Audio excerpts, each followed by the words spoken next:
Imos coger a música das árboles. Metémola na boca. Imos comer a música das árboles. Tragade a ben tragade. Porque leva un conto dentro. Esta é a historia do trasviño gaiteiro que indo polo medio do bosque do Caurel topose cunha fada preciosa que se chamaba... Como se chama, menina?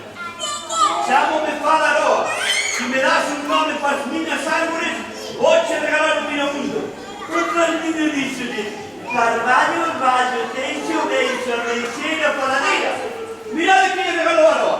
E niñas e niños, vades saber o invento máxico da Aroa. Atención. Un Miramundo. Un tronquiño vello, dunha cepa de viño para mirar o mundo a través do corazón da natureza.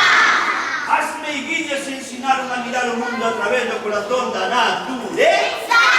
Meninas e meninos de Lugo, podes empaigar o mundo e que o mundo volva a ser amigo da natureza. Queredes que miremos o mundo a través do corazón da natureza? Sí! A través do corazón dos bosques? Sí! A través do corazón dos ríos? Sí! Pois mirad quen apareceu. Estades todos preparados? Sí! Un pasarinho feito de papel vello. Porque o papel ven das árboles. Se gastamos moito papel, teremos que cortar moitas árboles. Chámome Peixeiro Martiño. Son o defensor do río Miño. Dixéronme que nas árbores medraba a esperanza, pero por culpa dos incendios a esperanza desaparece. Dixéronme que no río medraba a esperanza, pero por culpa do lixo a esperanza desaparece. Preguntou: que é un árbore sen esperanza? Nada. Que é un bosque sen esperanza? Nada. Que é un río sen esperanza? Nada. Que é un neno sen esperanza? Nada. Que é unha mamá ou papá sen esperanza? Nada. Para defender a esperanza necesitamos a imaginación. Iso, súbete a cabeza dunha árbore, dun carballo con botas e vaite a Lugo que os nenos teñen moita imaginación. E topose cunhos tesouros que se chaman os libros. Non, xa non se chaman libros, ahora chamanse gimnasios da imaginación. Cada vez que vemos un libro facemos gimnasia da imaginación.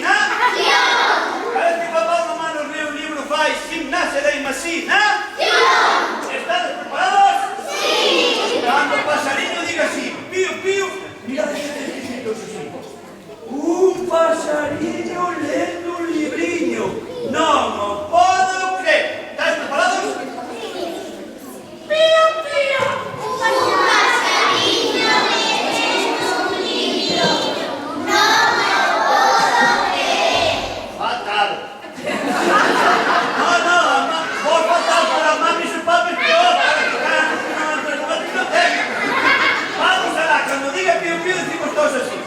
Yo tamén vai pedindo a ler, decimos todos así: un pasarinho lendo un libriño. Non o podo creer. Pío, pío. Un pasarinho lendo un libriño. Non o podo creer. Vos moi ben, as mamás e os papás fatal.